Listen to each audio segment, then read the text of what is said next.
Well, in a heartbreaking episode, more characters are killed, and one truth changes everything.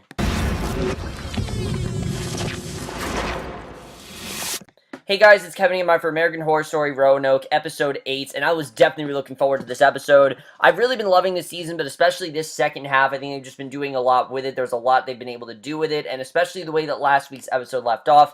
I really didn't know what was going to happen here. I didn't know if the blood moon was going to occur, or what really was going to happen, and while this episode wasn't all what I thought it was going to be, I still absolutely love this episode. I think this was kind of a hard episode to watch at points, definitely, but I really did love this episode overall. There were so many great scenes in this episode, but Adina Porter especially, if she does not win at least an Emmy, at least nominate for an Emmy by the end of the season, I don't know what's wrong because she's absolutely killing it this season. But let's just get into it because there definitely is a lot to talk about. We have more characters dead in this episode, and like I said in my review, there is one truth that kind of changes everything, but we start off right where last week's episode left off with Agnes falling to the ground, dead outside, while Shelby and Dominic try to figure out what to do inside the house. Dominic's freaking out. The monsters outside stir up at the house, torches blazing, because again, Dominic, Audrey, and, Monet, they were kind of they were kind of suspecting that this wasn't true, that this was all just Shelby and Matt, and that they were crazy, and oh, this can't actually happen. But now they're realizing that this can actually happen, and basically, Shelby decides the best course of action would be to try to leave through the tunnel, and she pauses at Matt's dead body. Then they slowly begin walking through the tunnel, and Lily Rabe absolutely kills it in this episode because you can really see the regrets on her face. I mean, after what she did with Matt, the regret is definitely there. It's just something that's very hard to come back from. I mean, she truly did love Matt, and I am willing to bet that she really did. Now, was there a time where her and Matt were definitely on the rocks? Oh, yeah, they definitely were on the rocks, but she really did love him. He might not have loved her, but she definitely did. And noises then freak them out. The ghosts of the Chens, former owners of the house, who also died gruesome deaths. If you remember, we saw in that in episode 3, we found out, they crawl upside down and sideways toward them on the tunnel walls. Tunnel escape plans aborted. They run back into the house, and we see Mama Polk begins sharpening her knife, teaching her son Jether, who is played by Finn Wittrock in probably his most unrecognizable role yet. They really did a great job with not making Finn Wittrock like Finn Wittrock. And every character they do with Finn Wittrock, I noticed, they try to separate different from the other. If you notice, every character he's done has had a different voice, has had a different look. I mean, they kind of all look the same, but Jether does not at all look like Finn Wittrock, and you can really tell he got into this character and how it could be hard for him to do. I will say that it wasn't at all what I expected, because I was expecting Finn Wittrock to have a much more substantial role, which I think he did in this episode, but they did say this was supposed to be his most fucked up character yet, and I'm sorry, this just wasn't really it. So this was not his most fucked up character yet. I'm sure there's more to come, but what we got in this episode just didn't really tell me that, but we'll have to see.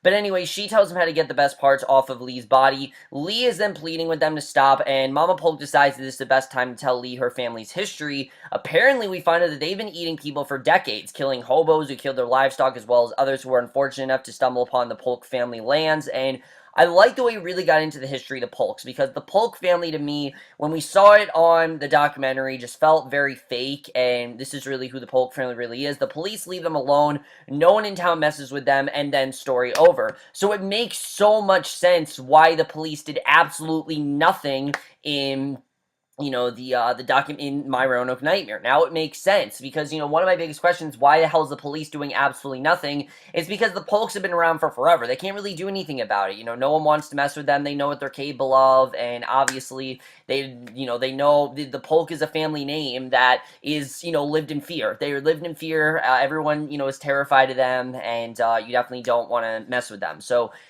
the story over, it's back to cutting pieces off of Lee for dinner. Lee's ear is placed in a jar. Jether tells her that at Christmas they each get a pickled ear as a special treat. Just really weird overall. Lee starts crying, thinking about all the Christmases she'll miss with her daughter, and I thought Adina Porter, like I said, absolutely killed it in this scene. It's a very quiet scene, like her trapped in, that chair with nowhere to go, and just basically realizing that she's gonna die. I mean, Lee's realizing that this is gonna be it for her, and Jether's confessing that and we get this great moment between her and Jether that I really did love. I thought this was a really well done scene, but basically, Jether confesses that he just wanted to be on the TV show, and that's the only reason that he did this. And Lee promises if he lets her go, he can be on season 2. And Jether tells her about the origin of the Pigman. Lee tells him that he can be a hero if he lets her go. And I love this story of the Pigman. I thought overall was really interesting. We found out that basically their distant ancestor of theirs, he was very much obsessed with the Butcher, kind of like Agnes was, and the Pigman has always been a way to recreate the Butcher and kind of help the Butcher out, which overall is just really interesting.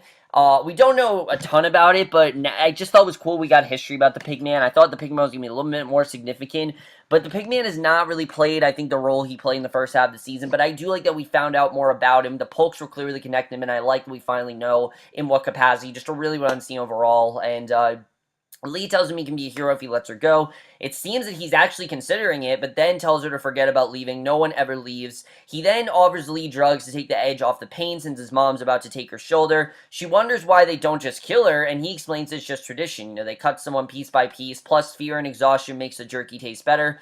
She snorts a line, knowing nothing matters now, and just a really well done scene, because you can see the regret in her eyes of just, holy shit, I'm actually gonna die, and also the fact that she is, a drug addict and everything, she can't really take drugs, but at the same time, she knows she's gonna die, so it doesn't really matter to her. Just a really well done scene. I love the way that was done, and like I said, Dina Porter absolutely stole this entire show. She was incredible in this episode. So Dominic and Shelby are then back inside the basement, but the Chens are still following them. Dominic slams his hand in the door, grabs some ice in the kitchen. Shelby pretty much gives up, sitting huddled on the kitchen floor, while Dominic insists they can use some supernatural blood moon rules to get out of the house. And it seems that actually didn't happen. That all the witch stuff, things like that, it seems like that was made up. That was made up for the TV show. That was put in there, to be this horror aspect. And it seems that the whole Croatoan thing didn't actually happen. It also seems to me that there wasn't really a Dr. Elias Cunningham. Think about it. There's not been one point in any of these 3 episodes where they've mentioned Elias. There haven't been a single point. So I'm thinking definitely that Shelby and Matt made up Elias to, one, create more tension in the story, make the story more interesting, explain things better, things like that. I really don't think that Elias actually was here. I don't think that he's real. We haven't gotten anything of him, so I don't really know if Elias was actually there. And I think the Croatoan stuff as well was kind of a lie, but I mean, the fact they haven't used it, definitely, there's a reason why. But he promises her they'll escape so he can get his spin-off, and as Shelby stands up, the Pigman attacks. She stabs him in the head with a knife, then they fight off the Chens and the nurses, and creatures are all over the place. The massive chandelier falls from the ceiling, lands on Shelby's foot, while the nurses, the Chens, and Pigman force them upstairs. They make it into the master's bathroom, but they're trapped once again. Outside, the Butcher's people draw closer with their torches, and I love that the threat of the Butcher's here. The Blood Moon's not here yet, but the threat is definitely looming over them. I mean, you know that at any point, the Butcher's gonna come and try to take their house and everything. So Shelby's laughing and crying when they're back where they started, because she just can't believe that this is happening again. She can't, and what she means by back where we started is that this is where they left off. This is where the whole documentary thing happened, and Dominic begs her to stay with him mentally, and I will say that something you definitely do see in this scene that I really did like in the end, is that Dominic really did care for Shelby. I really did like that. I thought Dominic was going to be a dick, but no, as we know, he's been playing it up for TV. He's been personified as a dick, and that's what he's trying to do. But I liked that in the end, he was very human. He told Shelby that, he begged her to stay with him, saying that there's no place left for her since she killed Matt. And she says that he's a really good actor, realizing, she thinks that he's really playing it up, and she ends up killing herself, actually. Shelby actually kills herself, and I was shocked, honestly. I was for sure certain that Shelby was going to be the sole survivor of, this season, because, one, Shelby always seemed like the main character to me. It seemed like we were introduced to her that way. She was the first character we met. It just seemed like that made sense. But 2, it's also because of the fact that I just thought that because of everything they did with her last week, it seemed like it would just make sense. Her having to clear her name, all that kind of stuff. But no, she actually killed herself. And I honestly think it is the right direction for her. I mean, after what Shelby did, she doesn't really see a point in living anymore. She knows she's going to die anyway, so she just went on her own terms. Really sad to watch, definitely. But for what Lily Ray did with this character, I was very impressed. It's sad to see her go, but I definitely really like what I saw of her. I thought overall she did a really good job. Definitely going to miss her presence on the show. But probably not the most shocking death. The most shocking death by far was Matt's, but this definitely was very close to that. I wasn't expecting this at all, and it really just show how unexpected of a direction we go in.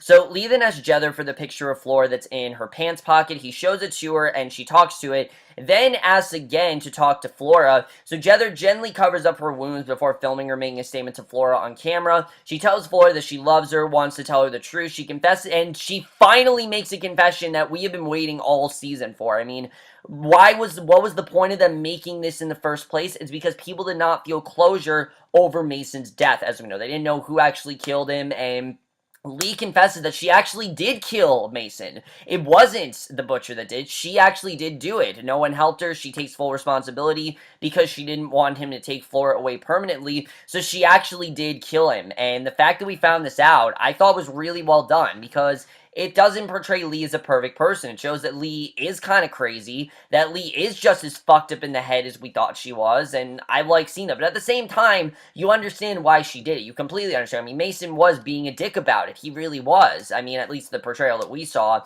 But I totally understand why Lee did that. You can tell why she didn't want to talk about it in episode 3. Remember that whole scene where she's like, turn off the cameras, things like that? Now it makes sense. She didn't want to admit what she really did. That was something that she kept hidden from even Sydney, and finally she has confessed it. And I think that really takes us full circle with Lee's character and makes me convinced that Lee's going to be the one to live. I mean, it just makes sense. And I'll talk about why when we get to the end, but basically, at this point, the taping's over. Jether says he's never killed anyone, but his mom says it's his turn next. So he actually hasn't killed because he hasn't really felt it's right. His family has, and Lee wants to know if he's the one who will kill her. He says he really doesn't want to because he likes her. He rubs against her. Lee plays along, and even asking if he wants to touch her. He wants to film it so he can watch it later, promising not to show anybody. She has to touch his dick, and he loosens her restraints. Lee then acts quickly. She gets Jether into a stranglehold, then managing to stand. Although she's in a lot of pain, she grabs a knife, she stabs Jether, and she runs, and just a really surprising scene. I wasn't expecting that to happen at all. I thought Lee for sure wasn't going to die, I didn't think, but I was surprised that Jether died so quickly, especially because Ryan Murphy teased Finn Wittrock so much. So I don't think we're done with him. I think definitely Finn Wittrock, he's going to come back as a new character like he did last season. But I don't really know what else they're going to do with him. I mean, there definitely was stuff in the promo. But I was definitely surprised to see that he died so quickly. But I definitely think there's going to be more with him. There's got to be. I mean, that can't be the big, controversial, fucked up role that Ryan Murphy was talking about. There's no way. I mean, he didn't even kill. There's nothing that Jether did wrong. So there has to be another character. There just has to be. Really what I'm seeing, though, really did love that. And knowing, what Lee has done, it does show that she is, in fact, capable of being a killer. And us seeing her kill Jether, now we know why. She doesn't want to kill, but if she has to, she will. And we then see the back of the house. Dominic talks to the camera, unaware that Sydney and the production team are all dead. He's trying to get Sydney to free them because he now knows this is a dangerous situation. This is no longer play. This is a serious situation. He wants out, he's complaining, but all the career plans he had that aren't going to move forward now, and honestly, a really well done scene because Dominic was an actor that, yeah, he was not really taking this that seriously. He was there to be the villain, but now he's realizing that, shit, this isn't really going to happen, that I'm going to die in this house, and I need to get out of here. So I just thought that was a really well done scene, and you can tell how betrayed he feels by Sydney, because again, he doesn't know that Sydney's not there, and the fact that Sydney hasn't done anything, obviously is really starting to anger me. Definitely do see that here. So finally, we then catch up with Monet and Audrey, who still in this episode, we know 0 to nothing about Monet's character, and I wish we did, but I feel like she's going to be a throwaway character, which this happens to Angela Bassett every damn season, and it really pisses me off. I don't know why they do this with her every season, but every season, they give Angela Bassett, except for Coven, Marie Laveau is a really good character, they developed her really well, but except for Coven, every season, she comes in as this really compelling character, and they do absolutely nothing with her, and this is and I'm not counting her as Lee, because that was the actress. Monet is a character we know 0 to nothing about, so I'm hoping that we see more of her next week, but They're still alive. They're tied to chairs. Audrey and Monet try to tell the Polk boys it's all the real Shelby and Matt's fault and that they're just actors because they're convinced that they were the real people. And the two Polks watching over Monet and Audrey are busy making teeth necklaces to protect themselves from the butcher and her people. So we know what the teeth necklaces. I don't think we knew that before. I don't think we've actually known that these teeth necklaces were there to keep the butcher away. We knew that where Croatoan was, but no, now it seems like these teeth necklaces, that's why it was raining teeth. That's why there's the teeth thing on the promo art. Now that all makes sense. And they need more teeth and decide to take Monet's first. And the pliers break before her teeth can come out. So does Monet's chair. She's loose. She tries to untie Audrey, but here's Mama and runs away. Mama Poke tells her boys to chase Monet. Then it's Mama Poke's turn to try and extract Audrey's teeth. Audrey spits in her face. Not a wise idea, of course, when she's tied to a chair. Tells Mama Poke to burn in hell. Audrey keeps insulting Mama Poke's boys, telling her she bred with her farm animals, and that's why they're grotesque. But then finally opens her mouth so Mama Poke can remove her teeth, and the Polks end up chasing Monet through the trees because they have a flashlight. They know the woods. They come across her fairly quickly, and Monet ends up getting away. You know, we don't know what happened to Monet after that. That was the only scene we saw of Monet. I'm sure she's still out there because they didn't show her dying. And American Horror Story never doesn't show someone dying on camera, especially this season. They're not going to. So Monet's definitely out there. I just don't really know where they're going to go with her. But I like that they were able to get away from the Polks. Now, I was surprised that Mama Polk died so easily, but this is a good way of getting away a smaller plot element and, you know, getting rid of it before the next two episodes. I understand why they do that, and overall, just really well done. So back to the farm, Lee knocks Mama Polk out and unties Audrey. Mama Polk starts coughing and choking. Audrey kicks her and then pounds her head into mush. I mean, Lee is on the verge of, you can tell that Lee really can't walk. I mean, her bones like sticking out. It's really gross. And two Polks down, two to go. So Lee and Audrey make it back. There are still two on the run, as we know, with Monet and everything. So Lee and Audrey make it back to the house where they find Matt dead on the floor. And again, Adina Porter in the scene, not just her wailing, but just the look on her face, the horror, realizing that this is actually happening and that this isn't a TV show and that Matt is actually killed. The one thing that Lee made sure wouldn't happen, she's obviously freaking out about it. And just the scene in general was so well done. Adina Porter absolutely killed it. I love what she did there. But Audrey forced her to move the hair away from his dead body. They must keep moving to have any hope of surviving. They make it into the living room where the chandelier is still in the middle of the floor, but there aren't any Chens, nurses, or even a pig man in sight. And upstairs, Audrey finds pills, offers them to Lee to take away some of her pain. Audrey keeps trying to comfort her, and then they wipe the blood from each other's faces. Audrey and Lee then go into the bathroom to get water. They find Shelby dead on the floor, having bled out. They don't even notice Dominic until he says something from the corner, and Dominic tells Lee that Shelby killed Matt with a crowbar after watching them have sex, and Lee doesn't believe a second of it. I mean, she thinks that this is just some story that he fabricated, and she knows again that he was here to fuck with them, because that's what he was there for, essentially. Sydney put him into the house to fuck with them and to create drama, and she does not trust him at all, and she screams him to get out of their sight. Lee knows Shelby loved Matt, and Audrey, having played Shelby for 6 months, believes Shelby would never have killed herself. She's just too good for that, and I thought it was kind of a funny line when Audrey's like, oh, she's too selfish for that. Just things like that. I think Sarah Paul is doing a good job with finding some very subtle humor, especially in some serious situations. I thought that was funny overall. But they force Dominic from the room, closing the bedroom door in his face, and immediately the pigman actually attacks. He kills Dominic while he's banging on the bedroom door to get back in. Not upset that Dominic was killed. I thought that he was going to be the next one to get killed. So Lee is fine with him being killed. She blames everything on him and thinks that this was all his fault. And Shelby isn't taking it quite so well, unfortunately. Audrey, she tells the camera that she had more performances in her to give to her fans. She loved her fans, and, she realized that they're not going to get out of this. So Lee and Audrey do make it through the night, luckily. Lee says they have to go back to the Polk farm, and, Audrey was convinced that they were not going to get out of that, but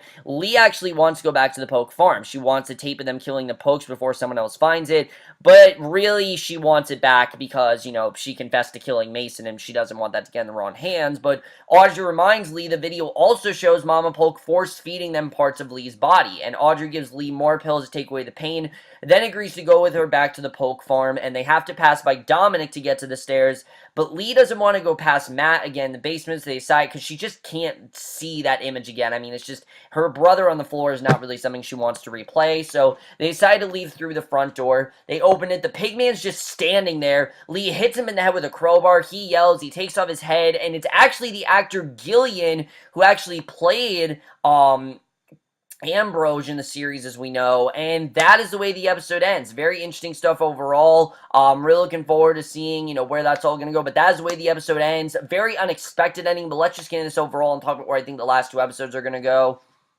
So, never in a million years would I have expected these three to be our final three. Lee, especially. Lee, I thought was going to be there just because it seemed like, Lee, Matt, and Shelby were going to be the three left. But no, I mean, Shelby's dead. I can't believe that Shelby's dead. It's not even the penultimate episode. I get why she had to die. After what you do, you can't really come back from that. And especially the way it messed with her mind so much. We always knew that Shelby had some sort of mental problem. And, even though Dominic said, "Oh, I can give you this great life. You can be yoga. You can have that yoga studio that you want. I can go on to make all these great films." It's just not realistic. It's not what was going to happen for them. What was going to happen is that Shelby was going to either kill herself or turn herself in. One of those two things were going to happen. You definitely do see that. So I'm not upset that she died. Dominic dying, I understand why he had to die. Now, Lee and Audrey are still alive. Like I said, I want Lee to be the one to get out of this. The whole story has been revolved around her from the beginning. If you remember, the reason that Sydney did this in the first place is because people did not feel satisfied with Mason's death, and they want to make Lee seem like she's a killer. Now that we know she is, this really adds more to the story, because it seemed like this whole time they were trying to make it seem like Lee's a killer. She actually is a killer, though. She actually has killed Mason, and knowing that, I think, really does add a lot to the story. It definitely makes sense why certain things have happened, but that's going to be very interesting. I don't want Audrey to be the one to survive, and I'll tell you why right now. They always end up leaving Sarah Paulson as the sole survivor. The only season they didn't do that was Hotel, as we know she died as Sally last year. But she wasn't the main character, and Audrey isn't really the main character either, so I don't want to see Audrey live. I want to see Audrey be the one to get killed off. Not that I wouldn't like Audrey to live. I think she's a really good character, but Lee's the one we're more connected to. Lee has always been, in my opinion, the best character on the show, and I think this season, she's been the best character, that is.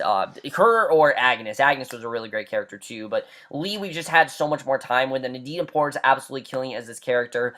I really do want to see her live. I'm worried because she's been billed as a recurring character the entire season. I don't know why. She's a main character, more than Angela Bassett, definitely, but for some reason she's a main character. Now, let's talk about Gillian. Why is Gillian suddenly back? I mean, we know that obviously Sydney's dead, most of the production crew is dead, so how the hell did he find them? I have no idea. What does he come back for? We don't know, but I like that we're finally going to meet Wes Bentley, because he has been a main character. He was in the show for maybe 2 episodes, and then he killed him. He, died. Ambrose died along with the Butcher, so Gillian's definitely, there's going to be more about his character. I'm interested in getting more into his character overall.